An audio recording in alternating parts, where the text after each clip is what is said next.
Ça a été une découverte pour moi d'arriver dans ce club et j'en suis très content parce que j'ai été bien accueilli.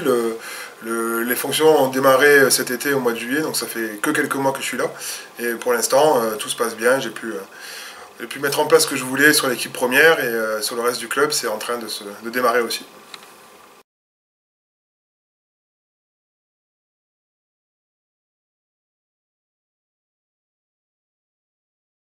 Alors on a fait 10 matchs, 6 victoires, 4 défaites. Sur les 4 défaites, on en prend une bonne à Brest, ça c'est sûr, et les 3 autres défaites sont de 1 but et 2 buts, donc on voit qu'on est quand même pas très loin. L'objectif c'était de finir cette première phase avec au moins 4 victoires, c'était ça qu'on s'était fixé. On est à 6, donc on est au-dessus des espérances, 4e au classement, donc non, un début de saison très, très prometteur.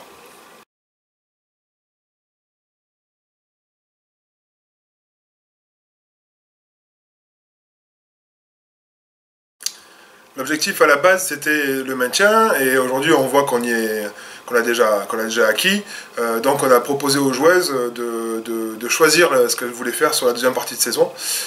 Ça a été notre réunion de début décembre. Là, on leur a dit maintenant qu'on en est là, qu'est-ce que vous voulez faire?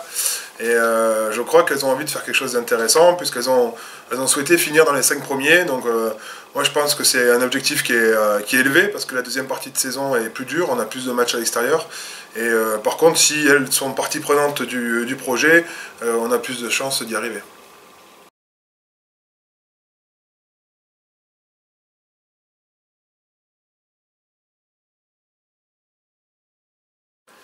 Alors autrement de balle, il y a plus de 200 licenciés mineurs, c'est donc un club qui sur le plan quantitatif est en train de vraiment avancer, le nombre de licenciés augmente d'année en année. C'est vraiment la preuve que ce club-là est attirant, d'une part grâce aux infrastructures et grâce à la qualité de l'accueil qu'on y fait ici. Maintenant, je pense qu'on a des secteurs très forts comme le Baby Hand où là, ce qui est fait est tout à fait exceptionnel en termes de formation. Il y a d'autres domaines dans lesquels on peut encore s'améliorer et donc on va travailler aussi là-dessus.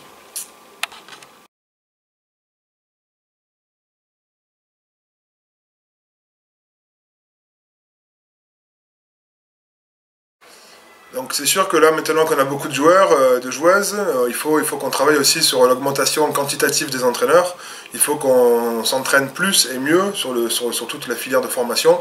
Je pense qu'on est en voie de développement aussi et il me semble que pour amener tout cet entrain-là, il faut aussi travailler sur la vie associative.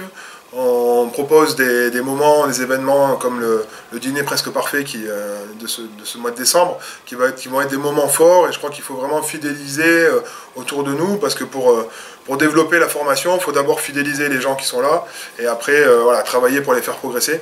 Et je pense qu'on va essayer d'augmenter les compétences de l'encadrement, on va essayer de continuer à travailler sur cet axe-là de fidélisation en vie associative et en même temps progression sur le plan de l'apprentissage et des compétences.